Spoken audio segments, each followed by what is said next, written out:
Hi everyone. So for this week's discussion post, we were asked to describe what criminology theory seems to match our perspective on the reason criminal behavior exists. And I think that there are several criminal theories that are, accurate and can help explain why criminal behavior exists. I think everything ranging from societal factors to drug abuse, mental health, all of those things can play a part, as well as public policy, policing strategies, all that different kind of stuff. But I do think that criminology theories that are centered around developmental, social, and community factors best explain why criminal behavior exists. These theories typically focus on community-based interventions, usually targeted at youth and families, and they seek to reduce antisocial behavior or reduce or eliminate certain risk factors that are involved. These theories also support community engagement and empowerment to help reduce crime and social disorders. So one specific criminal theory that focuses on these issues is the Chicago School. So the main idea of the Chicago School was that crime was not just the result of an individual's pathology, but is much more a result of the environment that they're exposed to. The more individuals exposed to antisocial behavior or delinquency, the more likely they are to engage in that behavior. Delinquency can also be passed down from relatives, siblings, or others in the community, even gangs and criminal organizations. The social organization theory states that some groups or communities support criminal activity more than others, and people in those communities learn behavior based on what groups they're exposed to and who they associate with.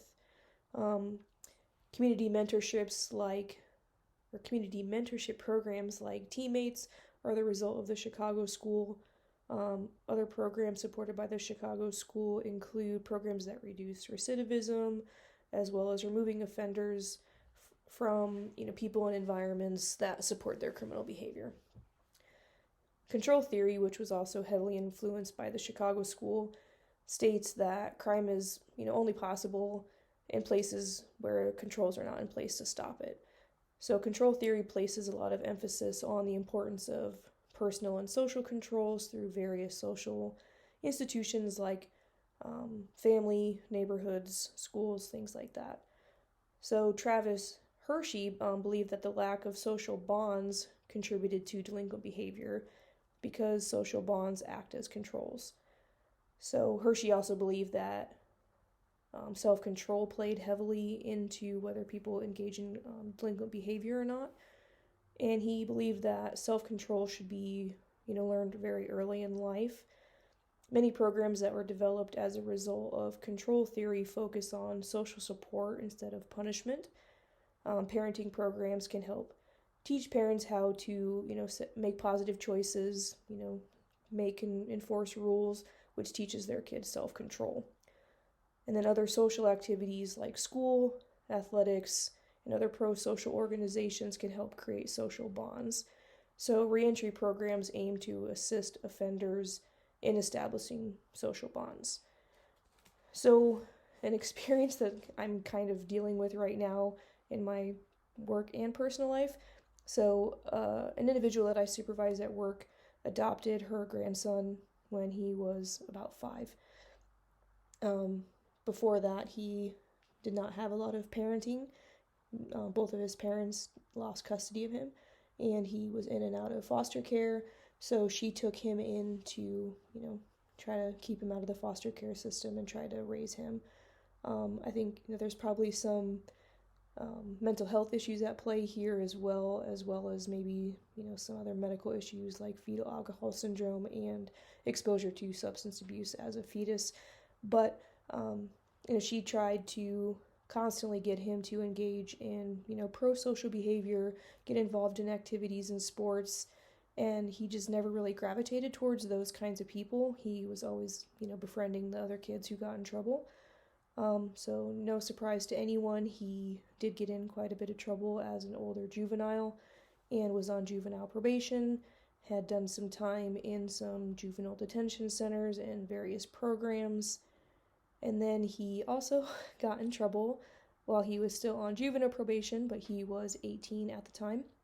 So he went to adult jail for about 7 months while he was, waiting his sentencing on his adult felony charges. The individual that works for me, was kind of sad but over it at that point, and didn't want to bail him out of jail, and she wasn't going to let him come back to her house based on, previous behavior and for her and her husband's safety.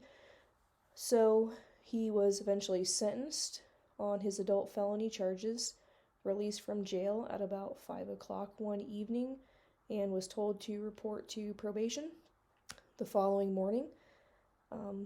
This is an 18-year-old kid. He had nowhere to go, no family to take him in.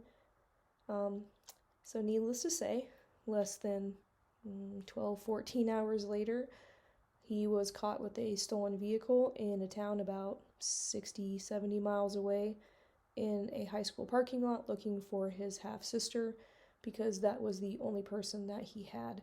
He had no other social bonds. He had no, activities, that he had people that he knew from them. He literally had nowhere to go and no ties to anybody or anything.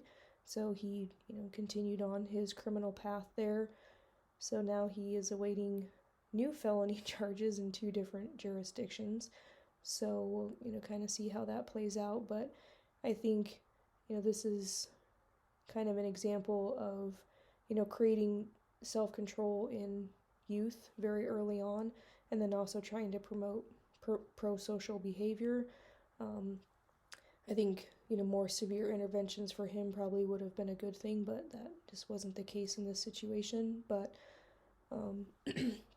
that's, kind of the result of, just poor life that he had, and very unfortunate. But like I said, I think criminal theories that focus on, social, developmental, and community factors can best explain why criminal behavior exists.